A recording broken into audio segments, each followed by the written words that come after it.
Hi, this is Sarah Leibsle, and today we're here with Dr. Scott Leibsle.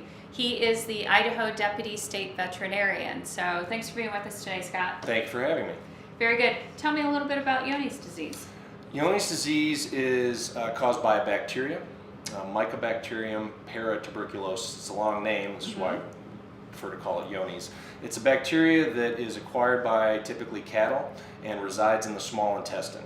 And what happens is the bacteria embeds itself in the wall of the small intestine. It causes inflammation of the small intestine, and it prohibits nutrients from being absorbed by the cow, so they're not able to get the nutrients they need out of the food they eat, and causes chronic wasting of the cattle. So they'll get very thin, and often they'll get chronic diarrhea from when they acquire Johne's disease.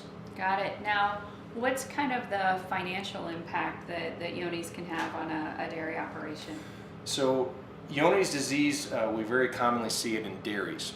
And the reason it can be a problem is, aside from causing reduction in fertility, possibly abortion or stillbirth as a result of the bacteria, the animals that you're trying to produce milk from fall into poor health. And when their body condition wastes away, you're going to see a drop in production. So to any dairy cattle owner that you talk to, if your animals aren't producing as much milk as possible, that certainly will render a financial impact to your operation.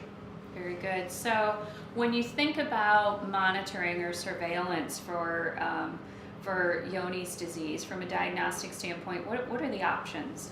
So there's two different tests that are available for Johne's. One is an ELISA test, and that tests for antibodies in the animal, and that will mean that the animal has been exposed to the bacteria and the immune system has generated an antibody response, and we can detect that. The other option is through PCR, and that's done through a fecal swab, and we look to identify the DNA of the Johne bacteria, the Mycobacterium organism. And the difficulty with that is, if you're doing a fecal swab of the animal, you don't know for sure, because Johne's is transmitted through fecal oral contamination. You don't know if the manure of the infected animal has been consumed by the animal you're testing and it passes through.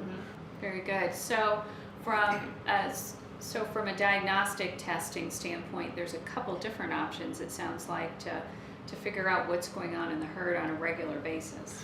I think it's important for any cattle owner, especially dairy producers, to implement a regular testing regimen into their herd. If you don't identify animals that are infected with Johne's early on, they can continue to infect other healthy animals. And unfortunately, there's no effective treatment for Johne's. And if some herds have a very high rate of Johne's, it's not feasible to cull them all at once. So it's a management tool that should be incorporated into the general health plan that you have for your herd. And as long as producers test regularly and look to identify animals as early as possible that have Johne's and remove them from the herd, it can limit the effect that the disease can have. Is it possible to eradicate it from your herd? I mean, that's the goal, right? The goal is to eradicate from the herd, but it's not done very quickly, because Johne's can live in the environment. It's very resistant to heat and cold. So we're in the winter season. It can remain on the floor of your barn. If it's not sterilized and clean and removed, it can continue to infect, even if you've removed the animals that may be infected. So it's a difficult organism to deal with, and it takes a very significant effort on the part of the veterinarian and the dairy producer to remove the organism. It's because of that environmental side of it, right? I mean, as you said, it can just be there in the environment. Even though you've removed the cow, it can be available and then just picked up by another cow again.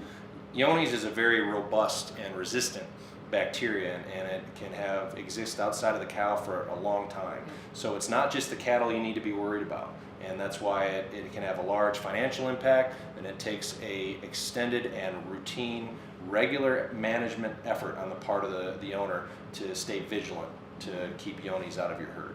Very good. Well, thanks so much for all the information today, Scott. You're welcome. This is Sarah Leibsle reporting.